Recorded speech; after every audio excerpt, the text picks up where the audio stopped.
Okay, good day sa inyo mga bossing. So yun, another day, another tin tayo mga boss. So ngayon mga boss, meron tayo dito bagong gawa na katatapos lang na Toyota Avanza. And brother, videoan ko lang ha, okay lang. Pakita kita talo, okay lang? Okay lang? Hindi, ganun ka lang. Sorry, macho naman eh. Ayan si brother nga pala. Ayan si brother Joseph. Yan, solid suki natin mga boss. Actually may tattoo session pa si brother. Oh. Ayan oh, tinatapos pa, ganda oh. Oh, buntot pa lang yan. Tol, okay na yan. Buntot pa lang siguro. No? Okay na, no? Ganda ko yun. So, yun, si brother yung owner nga pala ng Avanza mga boss, no? So, yun, nagpatit na rin siya dati sa atin ng kanyang L3. So, yun, tayo pa rin hinanap ni brother. Ayan. Brother, thank you so much, ha. Goods naman, tol, no? Ayos, no? Perfect, ayos. Thank you so much, brother. Ayun, salute. So, yun, check ko lang, brother, ha. Videohan ko lang. Silipin natin loob, mga boss.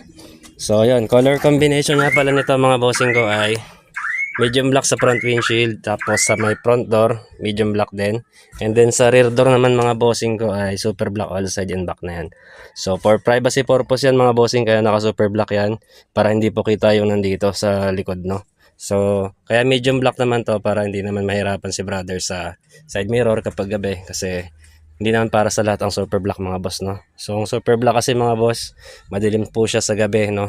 So kahit anong brand po yan, mapaceramic man yan or premium or kahit mga regular tint, no. So madilim po yan sa gabi, depende po sa viewing ng mata sa nagda-drive po, no. So ayun mga boss, naglagay rin tayo dito ng pre-visor tint na super black. Ang purpose yan mga boss, hindi na tayo magbababa nitong rain visor, sun visor pala. Ayan, so malaking tulong to mga bossing ko sa init, no. So yan, medium black ang ginawa natin dito. Full tint muna na medium, tapos pinatungan natin ng visor tint para hindi siya halatang may visor sa labas mga boss. Silipin natin. Ayan siya oh, pagbuo. Ayan oh, sumabay rin pagka-dark na ito brother oh. Oo nga, ganda nga. Gilid oh. Ayan, medium yan, super dark to. Pag naarawan siya brother, nagda-dark pa siya lalo. Ganun yung ano niya, effect niya. So ayan oh, ganda mga boss. Home service tayo dito sa may Binangonan. Binangonan na to tol. Ayan, Binangonan. So pangalawang punta na natin kay brother. Ayan.